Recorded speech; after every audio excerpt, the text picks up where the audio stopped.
Let me remind you of that day, the day I was lucky enough to see your lovely face for the very first time.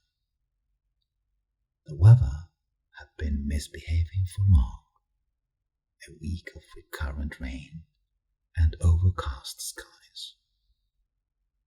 I had reached the comfort of the office, hoping to speak to someone in charge, seeking to smell some hot coffee as I left my umbrella at the door.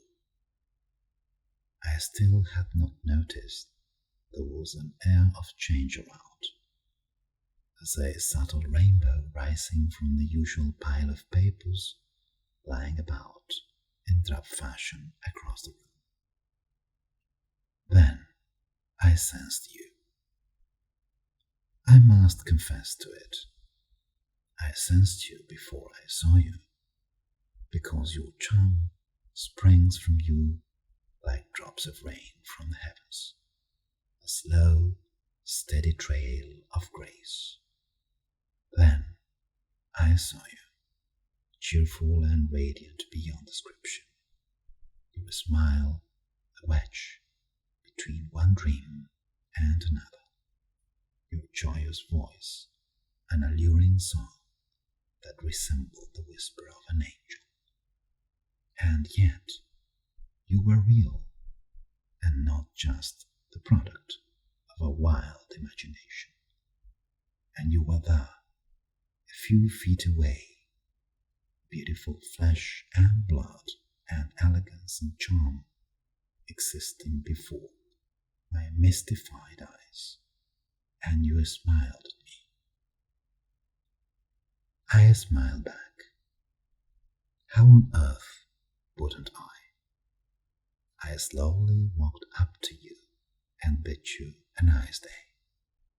Then I heard your melodious voice again, this time talking directly to me, asking me how I was doing, wishing me a good morning. It already was. We briefly looked into each other's eyes, and our faces beamed with joy. It was as if our souls had started to spin around a fire.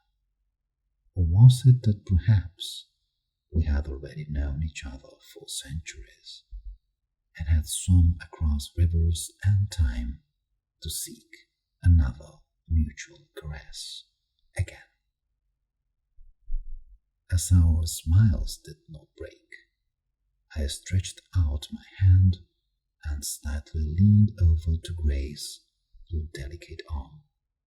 So you rose from your chair, gently clasped my hand around yours, and moved your cheek close to mine, so that I could offer you a fleeting kiss.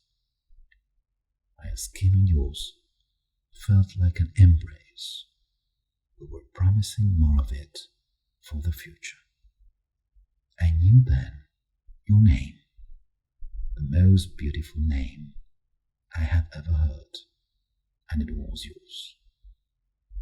No way I was going to forget, but I did want to hear it pronounced again, and only by you. But I was running low on time. We were already wishing each other farewell. I was being called to that office on account of other endeavors.